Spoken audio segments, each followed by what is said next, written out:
Les saludamos nuevamente desde el Instituto Nacional de Enfermedades Respiratorias, Ismael Cosío Villegas, y les damos la bienvenida a un nuevo ciclo de videoconferencias sobre temas médicos de alta especialidad para este 2019. Tendremos como invitados a diferentes expertos con temas de mucho interés. Les recordamos que nos pueden hacer llegar sus dudas, sugerencias y comentarios vía correo electrónico a través de la cuenta canaliner@hotmail.com. El día de hoy contamos con la presencia del Dr. Antonio Anzueto, profesor del Departamento de Enfermedades Pulmonares y Medicina de Cuidados Críticos en San Antonio, Texas. Cuenta con una amplia experiencia en el tema tratamiento de la EPOC, terapia doble o triple. A continuación, le cedemos la palabra. Antes que nada, quiero agradecer a la Junta Directiva, al doctor Jorge Salas, a Juan Carlos Vázquez y a todo el personal aquí en INER. Para mí es un honor estar con ustedes. El siguiente tema es tratamiento doble, tratamiento triple, qué tenemos que hacer, en qué pacientes lo damos, conflictos de interés, entonces ese es el título. Y creo que el punto importante aquí no es el hecho de 2 o 3. Yo creo que el punto importante y lo más relevante es a quién. ¿Quién es la persona que debe recibir tratamiento doble y quiénes son los individuos que deben recibir tratamiento triple? Cuando hablamos, los pacientes van a tener diferentes condiciones, sintomatología, exacerbaciones, diferentes puntos en el cual estos medicamentos van a permitir mejorar su función pulmonar y mejorar su calidad de vida. De ahí que cuando juntamos, esto lo aprendimos en los años 90, que dar 2 medicamentos juntos obteníamos una mejor respuesta debido a, por un lado, cierto sinergismo y es más probable que los pacientes tomasen los medicamentos. De ahí que el primero fue ipetropio con salbutamol, posteriormente fue esteroide inhalado con agonista beta de acción prolongada y la siguiente generación fueron 2 broncodilatadores de acción prolongadas dadas en forma conjunta. De ahí que cuando analizamos la información, yo creo que tenemos que dividirlos en que no todo es terapia doble. Entonces, de terapia doble vamos a hablar terapia doble de 2 broncodilatadores de acción prolongada. ¿Y qué hemos aprendido? Era lo más lógico. Nos tardamos casi 10 a 12 años en entender los efectos fisiológicos y la seguridad de estos medicamentos. Fue del año 2000 cuando se introdujo tiotropium, 99 que se introdujo salmeterol y formoterol, y no fue hasta casi 12 años después en que ya vimos que los podemos combinar, ponerlos juntos y tener eficacia debido a que entendíamos la eficacia y la seguridad. Y hay 4 metaanálisis el día de hoy. Todos estos demuestran de una forma consistente que dando los 2 broncodilatadores juntos en un inhalador único se obtiene una mayor respuesta en función pulmonar. Hay un aumento comparado de los monocomponentes. Y de hecho, en función pulmonar, esto posiblemente es debido a un efecto de sinergismo. No es 1 más 1 son 2, sino es 1 más 1 es 3. El tener el anticolinérgico junto con el agonista beta aumenta la regulación de los receptores del agonista beta, lo que hace que el agonista beta funcione mejor. De ahí, por lo cual, esa respuesta de función pulmonar. Pero al final del día, a su paciente, eso no le importa. Y le digo a esta señora, mire señora, su función pulmonar está 200 mililitros, 225 mejor. A ella eso no le importa. Ella tiene que vivir. Tiene que llevar su bolsa del súper, caminar, se toca una colinita para llegar a su casa. Entonces, ¿qué más pueden estos medicamentos hacer? Y que han demostrado.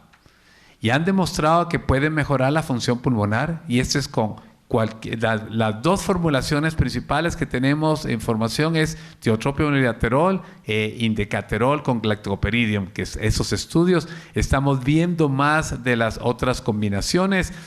Independiente del nivel de función pulmonar, la cantidad de pacientes que responden, el nivel de respuesta es mucho mayor en el paciente que tiene enfermedad moderada y en el paciente que es sintomático. Paciente que tiene más disnea, ese paciente reporta que mejora más su disnea al tomar estos medicamentos. Así que al final del día, estos medicamentos no solo están mejorando función pulmonar o no mejoran función pulmonar exclusivamente, sino también mejora la calidad de vida del individuo. Vimos que pueden reducir exacerbaciones y lo vimos en el estudio FLAME, lo hemos visto posteriormente en otros trabajos. Pero lo más relevante de esta gráfica no es que la reducción de la exacerbación comparado con el esteroide inhalado.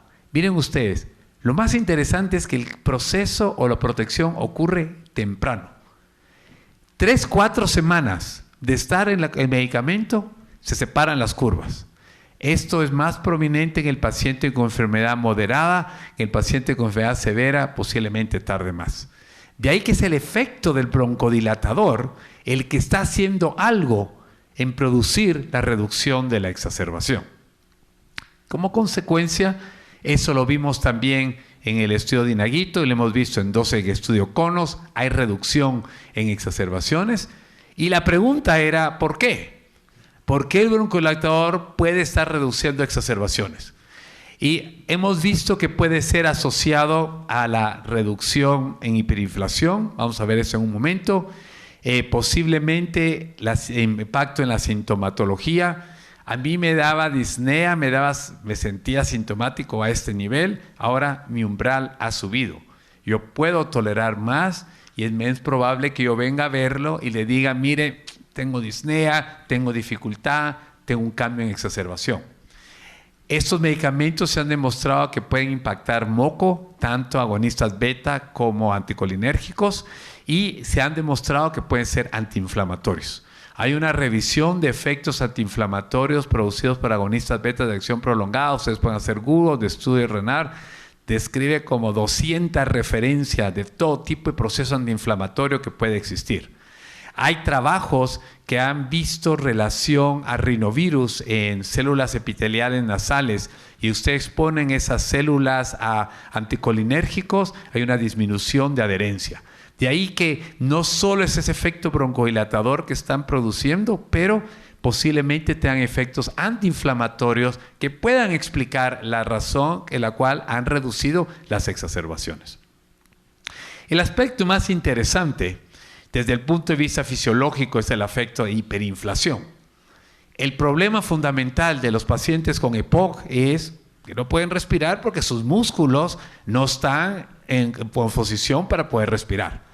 El diafragma es un músculo curvo. Como consecuencia, cada vez que nosotros inspiramos, se aplana. Es un efecto que casi no tiene ningún esfuerzo y la presión que se acumula en el abdomen es tal que genera una presión que hace que el diafragma se vuelva a contraer, con lo cual se produce la expiración, aumenta la presión entre la caja torácica, arriba la atmosférica y tenemos expiración. Y todo eso no tiene esfuerzo. De hecho, yo los miro a ustedes todos aquí sentados, yo no miro a ninguno de ustedes que está respirando. Yo sé que no están muertos porque están moviendo, ya se quieren ir, ya se aburrieron de oírme, pero es un esfuerzo que no tiene esfuerzo el respirar. A lo contrario del paciente con EPOC. Paciente con EPOC, ustedes entran a la oficina, entran al despacho, lo miran sentadito en la orilla, un poquito hacia adelante, una inspiración corta, una expiración larga que están tomando. Solo eso, por principio, es equivocado. El nivel de energía que gastamos en inspiración debe ser igual al de expiración. Y si gastamos más en expiración, estamos utilizando energía extra para poder hacer eso. Y si lo ponen a hacer cualquier tipo de ejercicio, ese proceso, todo aumento, y todo eso es debido a este proceso de hiperinflación. Tener más aire, estar atrapado. Estos medicamentos han demostrado que pueden desinflar a los pacientes, que la única intervención similar es trasplante de pulmón. Ninguna de las intervenciones quirúrgicas, reducción de volumen, poner válvulas, poner anillos dentro del pulmón, producen reducción de hiperinflación a lo que producen los broncodilatadores de acción prolongada. Inicialmente se vio con los individual, dados combinados, es mayor la reducción. Pero la pregunta aquí es, ¿se reduce la hiperinflación? ¿Qué quiere decir esto? Y este trabajo es un trabajo que muy ignorado, que lo hemos ignorado en la literatura. Es un trabajo que se hizo en Alemania, en el cual, se llama el estudio Klein, correlaciona la reducción de hiperinflación con función cardíaca. Lo que quiere decir es que el ventrículo derecho y el ventrículo izquierdo de esos pacientes funcionan mejor. Hay una disminución de la presión del ventrículo derecho, hay una disminución de la presión del ventrículo izquierdo, el volumen al final del diástole del ventrículo izquierdo se aumenta, el gasto cardíaco se aumenta. El disminuir la hiperinflación tiene un efecto importante en la función cardíaca y es posiblemente la causa por la cual el paciente puede hacer más ejercicio, puede hacer más y se siente mejor, porque la bomba puede mover más aire. Si por alguna razón estamos juntos, el corazón y el pulmón en una misma cavidad. De ahí que, hablando con terapia combinada, broncodilatadores de acción prolongada, mejoran función pulmonar, mejoran calidad de vida, y esto es producido posiblemente en el efecto de reducción de hiperinflación y efecto cardíaco. Ahora, esteroide inhalado y LABA fueron las primeras combinaciones que fueron disponibles, mejoran función pulmonar y redujeron exacerbaciones. De hecho, en el año 2005 se publicaron 2 trabajos que yo fui coautor de los estudios de registro de fluticasona salmeterol que demostraban la reducción de exacerbaciones. Esos fueron los trabajos fundamentales que decían, sí, estos medicamentos reducen exacerbaciones. Y por eso lo estuvimos dando. Agregamos subsecuentemente cuando tiotropium estuvo disponible y ha sido la terapia base que hemos tenido los últimos 15 años. Ahora, la pregunta es, ¿dónde tenemos que usarlos y para quién? En este trabajo en Latinoamérica, que es el estudio LASIK, si ustedes miran en estos grupos, que es la utilización de esteroide inhalado, hay una gran cantidad de pacientes que lo tiene combinación esteroide inhalado LABA o en terapia triple. Y uno podría decir, pues sí, está indicado, es correcto, posiblemente es lo que tenemos que dar. El estudio es del año 2018, recogía la información 2015 a 2017, así que no es de hace 15 años. El problema es que hay una gran cantidad de pacientes que están utilizando estos medicamentos en el cual no lo necesitan. Si ustedes miran aquí, otra vez, la línea esta es esteroide inhalado LABA y la negra es la terapia triple. Pacientes en el GOL A, en el GOL B, es la terapia fundamental. En este grupo está indicado. Entonces, hay estudios hechos en Europa, en Inglaterra, en muchos otros lugares, que hasta el 40 y el 50% de pacientes en el GOL B, A, pacientes con enfermedad leve, el tratamiento es esteroide inhalado LABA. Y el día de hoy sabemos que ese no es el caso. De ahí que en la tabla del GOL enfatizamos que es el broncodilatador solo y el esteroide inhalado hay que darlo en el momento adecuado. ¿Qué sabemos? Sabemos ustedes que ponen y comparan las 2 combinaciones dobles, doble broncodilatador, esteroide inhalado LABA, el doble broncodilatador va a ser mejor. Y en función pulmonar, y eso no es justo. En la Magdalena Michuca es más probable que una carro Fórmula 1 gane a que gane el bocho que yo entre manejando ahí. Porque son 2 broncodilatadores, la función pulmonar va a ser mucho mejor y los pacientes que responden van a ser mayor. De ahí que la razón de dar el esteroide inhalado no es por mejoría de función pulmonar, es que más pueden estar dando. Y si es por función pulmonar y sintomatología, no estaría indicado. Este estudio demuestra que las combinaciones son muy superiores en función pulmonar. De ahí que, si nos vamos a la tabla del GOL, que vimos anteriormente, el determinante es exacerbación para utilizar el esteroide inhalado. En el año 2018, yo creo que exacerbación epidemiológicamente es algo totalmente diferente a lo que veíamos hace 10 años. Miren ustedes, estos son cortes de estudios pulmonares, Spirometrics, Eclipses, 3 años, 2 años, el porcentaje de pacientes con enfermedad severa que nunca tuvo exacerbación. De hecho, en el trabajo de Eclipse, 40% del paciente que era de GOL 3-4 nunca se exacerbó en 3 años. Ahí encontramos que había otras causas que precipitan exacerbación. En asistencia primaria, esto es mucho mayor. Una base de datos en Inglaterra, la tercera parte, a 10 años, el corte alemán de 2 años, 60%.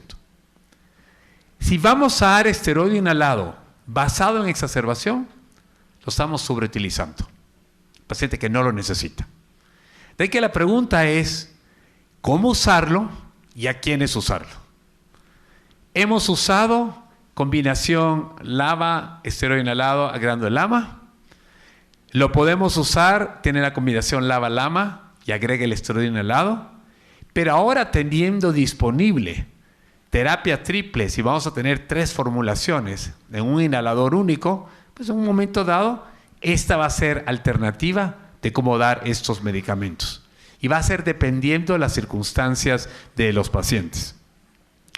Un estudio reciente ha confirmado lo que sabíamos anteriormente. Si usted lo dan en un inhalador único, los 3 medicamentos, contra darlo, una combinación LABA-LAMA y agregar el esteroide inhalado, no existe diferencia en la respuesta. Así que en cualquier permutación que ustedes al final del día escojan, no hay diferencia ni en las exacerbaciones ni en la respuesta de función pulmonar. Uno es para hacer comodidad al paciente, flexibilidad, costo. En Estados Unidos, el paciente tiene que hacer copagos de medicamentos. Definitivamente, un copago es mejor que copagar 2 o copagar 3 medicamentos. Sí, son otros factores que hay que tomar en cuenta. Los estudios demuestran que son una mejoría, que el paciente que exacerba, ese estudio ya lo vimos, el estudio del Tribute, este es del programa Cronos, que es de la combinación con budesonida, formoterol y glycopiridium. La combinación, hay menos exacerbaciones en el grupo. Ya hay un estudio muy grande que se está haciendo que va a complementar el estudio Impacto, en el cual vamos a poder entender mejor las poblaciones y la respuesta de estos pacientes. Y esto es lo de Impacto que vimos anteriormente. De ahí que tener 2 medicamentos juntos, pues es bueno, sirve, funciona. El problema de tener 3 es que siempre existe el tercero en discordia. Porque en 3 siempre está el tercero que le hace.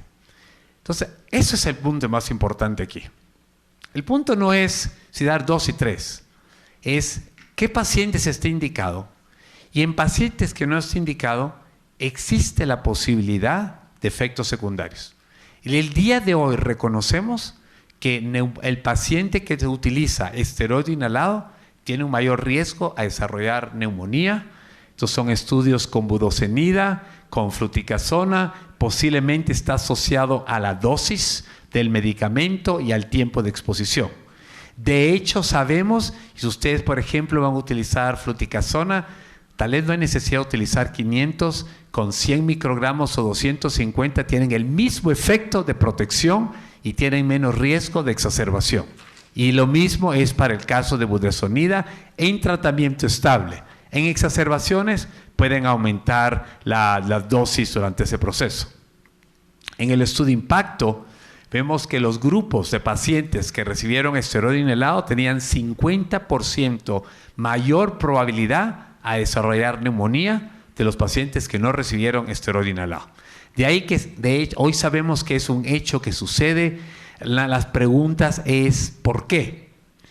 Es un trabajo muy bonito. Se hizo en Italia.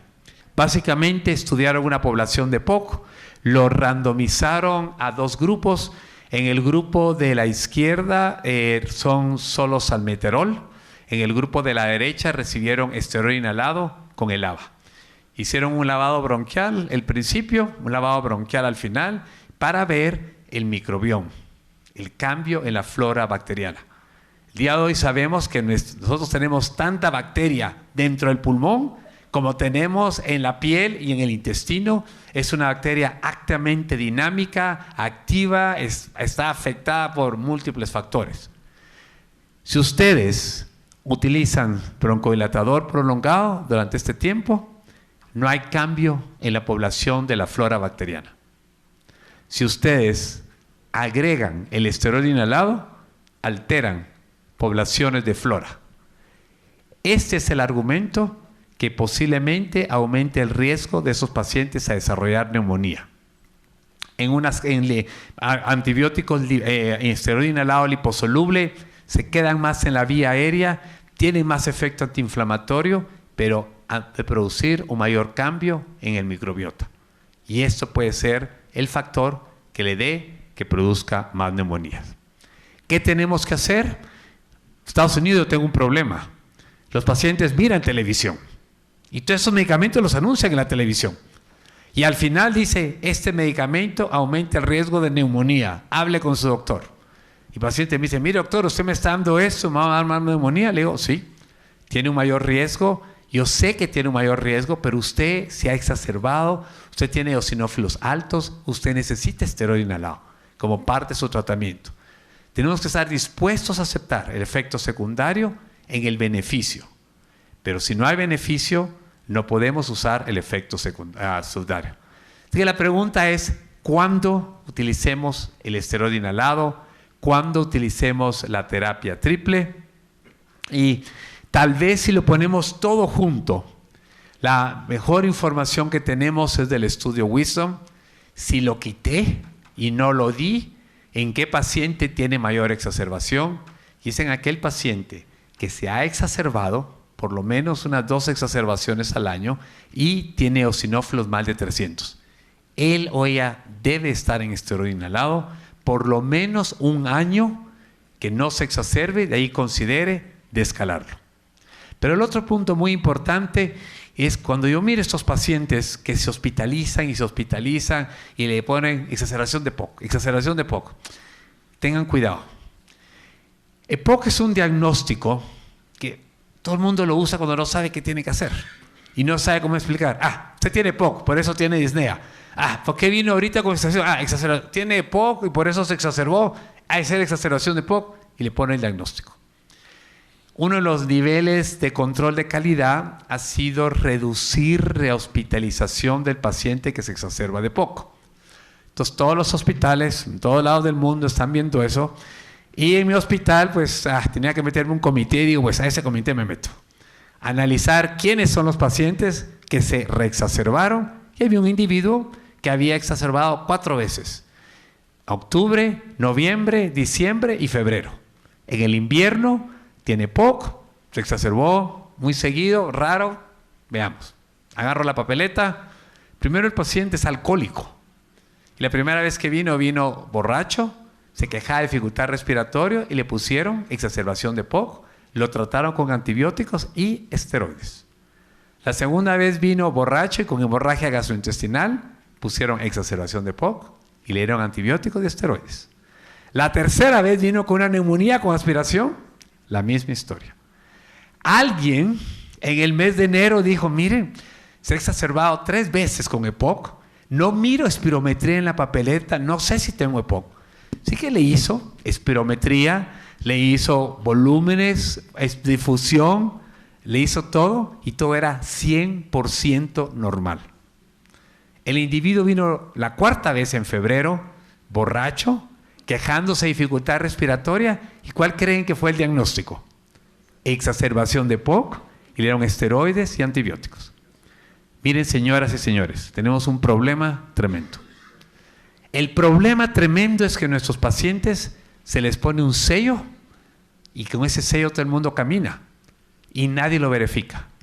Yo le digo a mis adjuntos, a mis residentes, no le crean a nadie. No le crean al de las urgencias. No le crean al de la noche anterior, hasta que usted no lo haya comprobado.